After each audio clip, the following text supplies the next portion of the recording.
La planète Terre, soit la seule planète de notre système solaire abritée de la vie. Et tout ça grâce à une chose, l'effet de serre.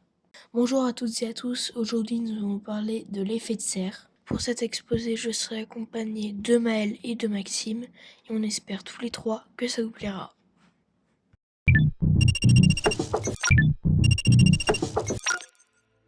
Pour commencer, l'effet de serre est un phénomène naturel par lequel le gaz naturel présent dans l'atmosphère, soit principalement la vapeur d'eau, retiennent la chaleur émise par notre planète.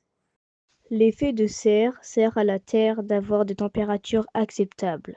L'effet de serre, découvert en 1896 par le Suédois Svante August, fait le lien entre le CO2 et l'activité humaine. Les humains produisent, à cause de leurs activités, beaucoup de gaz à effet de serre, ce qui a pour conséquence d'augmenter la température de la Terre. Ça rime.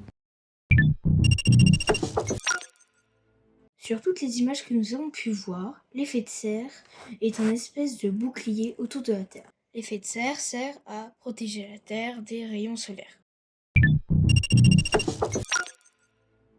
Les gaz à effet de serre contenus dans l'atmosphère ont un rôle important dans la régulation du climat. Les causes et les conséquences de l'effet de serre sont multiples. On y trouve des températures élevées, des tempêtes plus violentes, l'augmentation des sécheresses, réchauffement et montée des océans, disparition d'espèces, accroissement des risques sanitaires, pauvreté et déplacement des populations, etc., etc. Bien sûr, l'activité humaine augmente ces exemples. Sans elle, il ferait moins 20 degrés sur notre planète. La chaleur du soleil frappe sur l'atmosphère. 30% repart vers l'espace. Le gaz à effet de serre, contenu dans l'atmosphère, a un rôle important dans la régulation du climat. Il empêche une large part de l'énergie solaire, soit les rayonnements infrarouges, d'être envoyés de la Terre vers l'espace.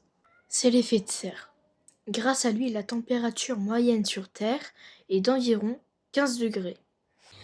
En résumé, les gaz à effet de serre laissent passer une partie des rayonnements solaires tout en conservant une bonne partie de la chaleur à l'intérieur de l'atmosphère.